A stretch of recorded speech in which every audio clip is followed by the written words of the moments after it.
আসল ফল 10,323 জন লোকের চাকরি শেষ হয়ে গেছে। তারপরে বলবেন ভালো কাজ করেছে। যেখানে কমিউনিস্ট, আমি আপনারা তো সচেতন নাগরিক, বিশিষ্ট নাগরিক, যেখানে কমিউনিস্ট এইখানে কিন্তু বিভাজন। এরা মানুষের মধ্যে ভেজালটা লাগাবে, রাজনীতি করবে। খোয়াই জেলার মধ্যে মহকুমায় আমরা কি দেখেছি? 97 সালের কথা আপনারা ভুলতে পারবেন? আমাদের টিপরা এবং বাঙালিদের মধ্যে সন্দেহের সৃষ্টি করিয়ে অনেক ব্যবসায়ীর ক্ষতি হয়েছে। আমি বলছি এই ফলের মধ্যে অনেক ব্যবসায়ীরা থাকতে পারে।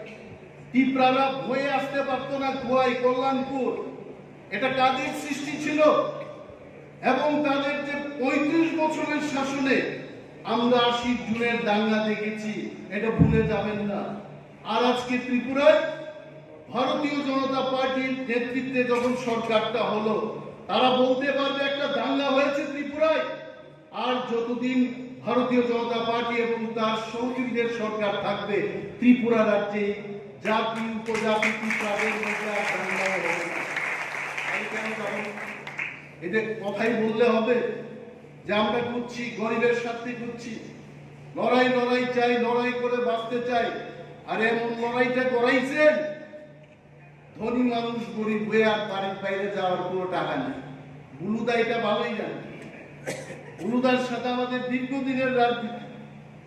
এই লড়াই আমরা চাই না।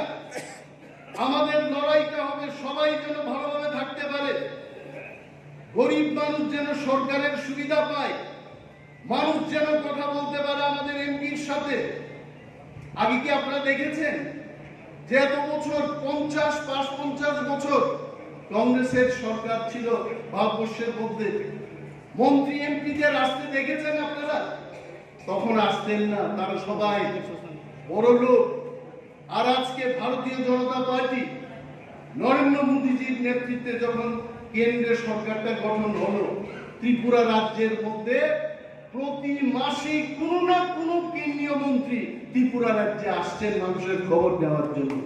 এই হচ্ছে নরেন্দ্র মোদীজির সরকার। আমি বিশেষ বক্তৃতা করবো না, কারণ